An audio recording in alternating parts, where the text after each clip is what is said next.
আসসালামু আলাইকুম রহমতুল্লাহি বরকাত। আলহামদুলিল্লাহি ওয়াসসালাতু লিআহলিহি আম্মা বাদ।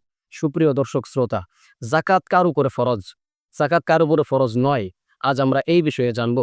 যাকাত ফরজ হচ্ছে প্রত্যেক প্রাপ্তবয়স্ক সুস্থ মস্তিষ্ক সম্পন্ন মুসলমান এবং নেশাব পরিমাণ মালের মালিক এমন ব্যক্তির উপরে যাকাত ফরজ।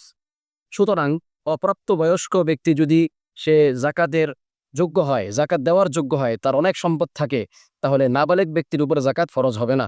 এরকম ভাবে পাগল ব্যক্তির উপরে যাকাত ফরজ হবে না। নেশাব পরিমাণ সম্পত্তি বলতে কি বোঝানো হয়েছে? অর্থাৎ যে ব্যক্তির কাছে 52.5 তোলা রূপা অথবা এর মূল্য, অথবা 7.5 ভরি স্বর্ণের মূল্য, অথবা এই পরিমাণ স্বর্ণ বিদ্যমান রয়েছে, এমন ব্যক্তির উপরে যাকাত ফরজ। তবে এই বিষয়টা হচ্ছে যে বছরান্তে তার উপরে যাকাত ফরজ হবে যখন সে এই পরিমাণ সম্পত্তির মালিক হয়েছে। এরপর থেকে 1 বছর পরে যদি তার এই পরিমাণ সম্পদ বিদ্যমান থাকে, তাহলেই তার উপরে যাকাত ফরজ হবে। 7.5 ভরি স্বর্ণ অথবা 52.5 তোলা রূপা, এই দুইটার যে কোনো একটার নেশাব পরিমাণ হলেই চলবে। বর্তমান বাজার মূল্য অনুযায়ী, যেহেতু বাজার এটি বারবার পরিবর্তন হয়, যখন সে যাকাত দিবে ওই সময় এটা হিসাব করবে। স্বাভাবিকভাবে বর্তমানে 52.5 তোলা রূপা, যেহেতু এই নেশাবটাই, এই পরিমাণ মূল্যটাই সবার কাছে থাকলে, অর্থ যদি কমও থাকে, তাহলে দেখা যায় 52.5 তোলা রূপার মূল্যের সাথে সেটা খাপ খেয়ে যায়। আর এই পরিমাণ রূপার দাম হচ্ছে বর্তমান বাজার মূল্য অনুযায়ী 18 ক্যারেট রূপা অনুযায়ী 90,000 টাকা প্লাস 95,000 টাকার মতো। সুতরাং কোনো ব্যক্তির কাছে যদি 1 লক্ষ টাকা, প্রায় 1 লক্ষ টাকা থাকে অতিরিক্ত, তাহলে তার অবশ্যই যাকাত প্রদান করতে হবে 2.5%, অর্থাৎ 1,02,500 টাকা, 40 ভাগের 1 ভাগ যাকাত প্রদান করতে হবে।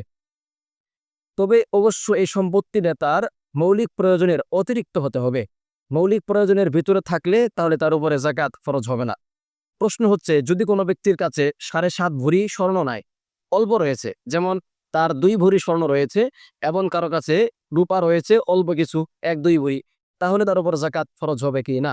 এই ক্ষেত্রে উত্তর হচ্ছে, যদি উভয়টা সংযুক্ত করে তার মূল্যটা রূপার নেশাবের সাথে মিলে যায়, রূপার নেশাবের মূল্যের পরিমাণ হয়ে যায়, তাহলে তার উপর যাকাত ফরজ হবে। ধরুন 2 ভরি স্বর্ণের দাম প্রায় 3 লক্ষ টাকা এবং 2 ভরি রূপার দাম প্রায় 4,000 টাকা। তাহলে এই 3,04,000 টাকা থাকার কারণে তার রূপার নেশাবের মূল্যের সাথে মিলে গিয়েছে। কারণ রূপার যে নেশাব রয়েছে 52.5 তোলা রূপা, এই পরিমাণ রূপার দাম হচ্ছে বর্তমান বাজার মূল্য অনুযায়ী 95,000 টাকা, প্রায় 1 লক্ষ টাকা। সুতরাং তার নেশাব পরিমাণ হয়ে গেছে, সুতরাং তাকে অবশ্যই এর 2.5% যাকাত প্রদান করতে হবে।